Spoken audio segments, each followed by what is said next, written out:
This is Podco Media Networks. On episode 89 of Confessions of a Marketer, video saved the marketing star.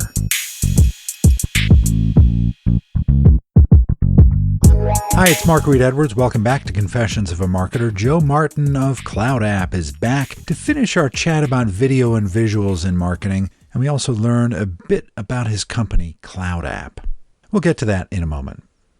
Next time, we'll have fellow podcaster Ben Shapiro in to chat about one of my favorite subjects. You know it, podcasting. And coming soon, we'll have Mitch Duckler on differentiating your brand, Steve Randazzo on experiences, David Lemley on retail voodoo, and David C. Baker on using a wide collection of interests and experiences to build an agency and a hell of a career. Lots of other great conversations in the works.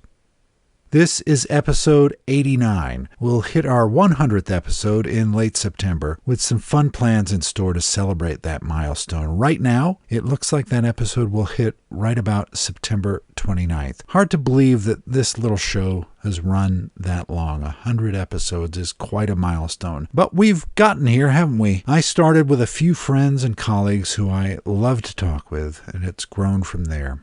Then we added the Innovation Podcast along with my partner Garnett Harriman. That has generated a lot of interest, and the guests there have been fascinating. And now we've launched Podco Media Networks. And we have 3 other podcasts up and running: Demystifying Data with Chris Clegg, My First Job with John Chang, and Mondays with Roger, hosted by Roger Entner. I'm talking every day with hosts for new shows we'll be releasing, and it should be a busy few months leading up to the end of the year. I can't wait for you to hear the lineup. You can head over to podcomedia.com to listen and subscribe to all of the pods we have now and those that we will be releasing in the next few months.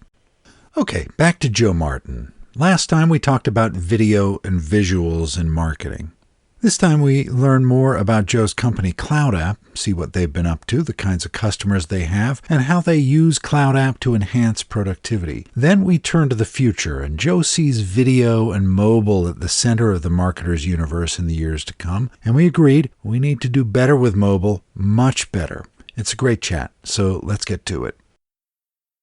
So one of the reasons I wanted to have you on, because of where you're working now, CloudApp, which helps with screen recording, screenshots, and GIFs. Hope I've characterized that well. Yep. These are things we use pretty much every day. So can you tell me about CloudApp? Yeah, absolutely. So you kind of nailed a lot of it on the head, but we're in the collaborative tech productivity space, and we're really trying to focus on bringing visual communications to businesses. Yeah. We have about 3 million users overall, and about 1,000 businesses currently using us. I used it actively at Adobe as a means to communicate. But we see just an opportunity, kind of an evolution of what we've been talking about into the visual space, where we recognize remote workforces, we recognize, the boom of video conferencing, and we see a nice niche for CloudApp to kind of fit in, where it integrates with Slack, it integrates with GitHub, it integrates with Jira and Trello and all these places where you are as a business. Yeah. And so you can just create this nice video of you talking to something. We see a lot of bug reports from engineering teams using things. Marketing is extending your content, like I mentioned, and creating quick screenshots for design teams to fix a website page or whatever. Sales, you can provide a nice personalized video demo of something.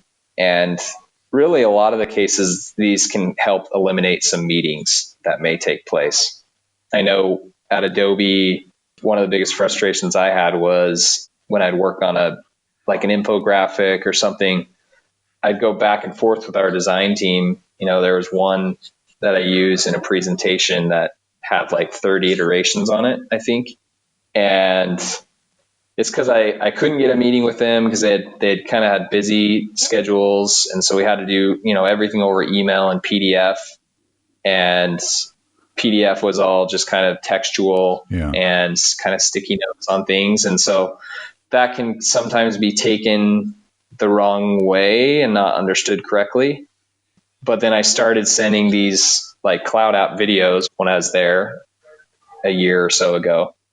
And it was me kind of talking to what I wanted from the design or what I wanted from whatever I was trying to explain. And I found that to be, a lot less iterations, elimination of some meetings that I didn't need to have. So it, freed up time for both of us. So it helps with efficiency and productivity. Yep. It's people look at visuals and think, well, it's just something pretty, right? But this is a way of actually doing something that helps you become more productive. Yeah, exactly. And that's kind of a core belief for us internally. And we even send out like a weekly status report for customers, and they'll see like how much time they saved this week using CloudApp. It's basically just, a methodology we apply to each drop they create.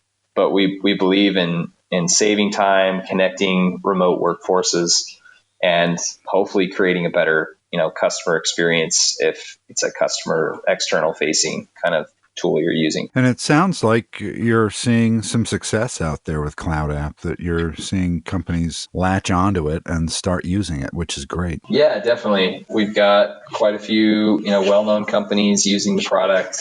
We've been able to influence some good customer support changes. There's a lot of like resources on our site pointing to, some customer case studies where we had a company called Gainsight, which is kind of known for customer success. Yeah. They actually do competitions using CloudApp. Huh. So they'll have like their reps using CloudApp, and they'll see like who can save the most time that week using the tool and who can kind of close the most tickets using the tool. Kind of gamifying it. Yeah. So it's kind of cool to hear little things like that of how companies are really embracing what we're trying to put out there and kind of putting their own little spin on it. Oh, that's neat. So what do you see as the biggest marketing trend over the next year or so? What are you tracking? What do you hope to see in the next year or so? Sure. Well, I think first off, one of the biggest reasons I left Adobe for this opportunity was really I saw video exploding, video and visuals, and I loved, the product CloudApp that I'd been using already, and it has great reviews on lots of different sites. And so that's kind of first and foremost, I wanted to kind of jump on that train and see where it went. I think the other thing is just, we love to talk about future tech, like AI and VR and AR, but a lot of me still thinks a lot of companies can still figure like mobile out a lot better. Yeah. So we're always trying to talk, 10 years from now, but I think like mobile and a focus on like customer experience are maybe still more shorter term. Yeah. If you look at like the masses, you may have like big enterprises that have the resources to integrate AI and other things.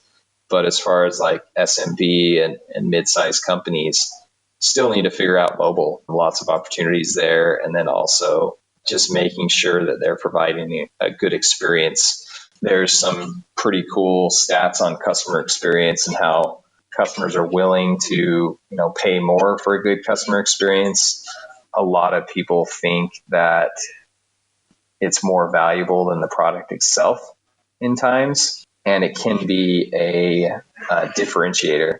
Yeah. So the stat is, I found it while we're talking here, but 67% of consumers and 74% of businesses say they'll pay more when it includes a great experience. Yeah. And that's from Salesforce. Seems pretty clear, doesn't it? Yeah. And so I think that's a big focus. Adobe is going hard at that with Microsoft and SAP with a partnership that they set up. Qualtrics, who got acquired by SAP recently, is a Utah company, right? Is going hard at kind of being an experience platform, certainly Salesforce. So like a lot of these like big tech companies recognize the need for an experience. Yeah. And so they're trying to kind of provide the tools to allow businesses to do that. To your point about mobile, it is shocking in 2019 that so many websites don't really work very well on a mobile phone.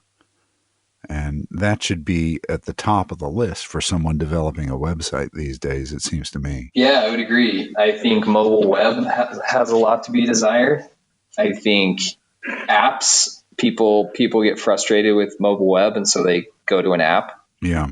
Which can actually hurt you if you're like, if I'm using an app for retail, I'm probably on Amazon, right? But maybe on mobile web, if I'm going to like Best Buy or Target or Barnes and Noble or whatever their mobile website, and if it's frustrating me, but they kind of have a book I want that maybe Amazon is either more expensive or can't get it to me quick enough, then I'm probably just going to be like, forget it. I'll just get on Amazon and I'll just, get it then. So it's got to be pretty seamless and really integrate well with the offline experience as well. Yeah.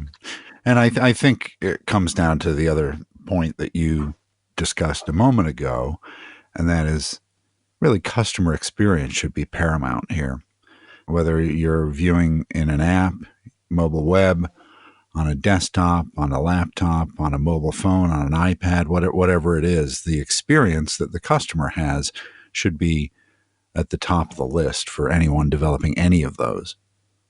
Yeah. And I think recognizing that people may start their purchase on a phone when they're like at lunch or in the middle of the day and just taking a break from work, but maybe they want to finish it on their laptop at home.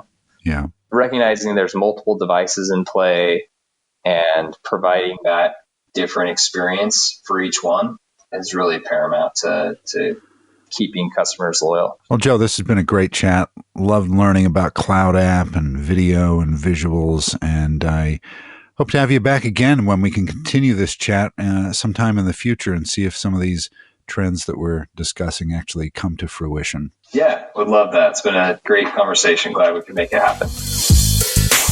All right, next time, Ben Shapiro is in to chat about podcasts. So stay with us. This episode of Confessions of a Marketer was written, produced, and edited by yours truly. T. Jordan of A-Class Productions wrote the theme music. Confessions of a Marketer is a trademark of Podco Media Networks, and this episode is copyright 2019. I'm Mark Reed Edwards. See you next time.